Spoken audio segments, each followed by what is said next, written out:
मसूरी, पहाड़ों की रानी। लेकिन यही सिर्फ मेरी पहचान नहीं है। लाल बहादुर शास्त्री राष्ट्रीय प्रशासन अकादमी भी मेरी पहचान का एक अभिन्न अंग है। अब मैं आपको ले चलती हूँ अकादमी की ओर और सुनाती हूँ कहानी एक कर्मयोगी की। संघ लोक सेवा आयोग की परीक्षा उत्तीर्ण करके 455 युवा अधिकारियों ने 29 अगस्त 2022 को लाल बहादुर शास्त्री राष्ट्रीय प्रशासन अकादमी मसूरी में प्रवेश किया। इनमें 11 प्रशिक्षु रॉयल भूटान सिविल सेवाओं के अधिकारी भी सम्मिलित थे। मिशन कर्मयोगी के सिद्धांतों के आधार पर 103 दिन का यह प्रशिक्षण आरंभ हुआ। इस कोर्स को मुख्यतः 4 मूल संकल्पनाओं के आधार पर आयोजित किया गया। पहली संकल्पना थी प्रशिक्षुओं को नागरिक से एक सिविल सेवक में रूपांतरित करना। प्रशिक्षण का उद्देश्य था सभी सेवाओं के अधिकारियों को ऐसी फाउंडेशन स्किल्स प्रदान करना जो उनके कार्यकाल में देश की सेवा में काम आए। लोक सेवा क्या है? लोक सेवा जनहित और परहित की भावना है।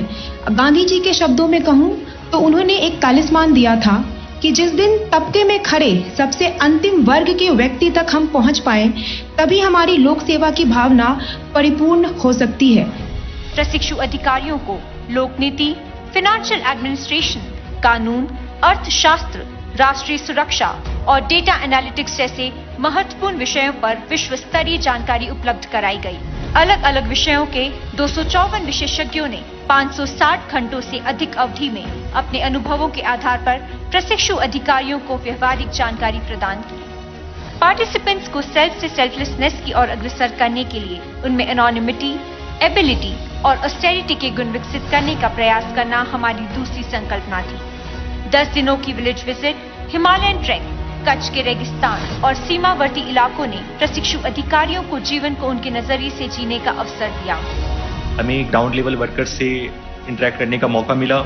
ग्राउंड लेवल पर समस्याएं क्या है, सिविल सोसाइटी के लोग कैसे काम कर रहे हैं, ग्राउंड लेवल पे ऑफिसर्स कैसे काम कर रहे हैं, यह देखने का हमें मौका मिला, तो हमारी समझ और बेहतर हो गई।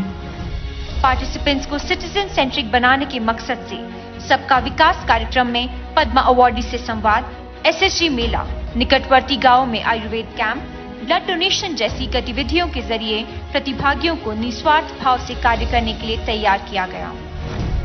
हमारी तीसरी अहम संकल्पना थी साइलोस को तोड़ने के लिए आपस में मिलकर काम करने की दिशा में प्रशिक्षुओं को प्रतिबद्ध बनाना। प्रशिक्षु अधिकारियों को अलग सर्विसेज, अलग प्रांतों और भाषाओं के प्रतिभागियों को मिश्रित कर उनके 4 हाउसेस बनाए गए एवं उनके अनुसार विभिन्न inter house competition, cultural programmes, quiz, debate जैसी गतिविधियों में प्रतिभागियों को जोड़ा गया।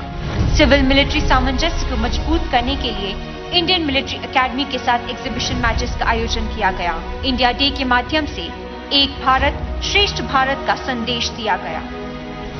कोर्स की चौथी संकल्पना थी थिंक ग्लोबल, एक्ट लोकल। व्यापक सोच के साथ देश को प्रगति के मार्ग पर अग्रसर करने के लिए तैयार करना हमारा ध्येय रहा। आरंभ 4.0 कार्यक्रम के दौरान विश्व स्तरीय विशेषज्ञों के ग्लोबल एक्सपीरियंसेस से सीख लेकर देश की समस्याओं को बेहतर ढंग से समझने की कोशिश की गई।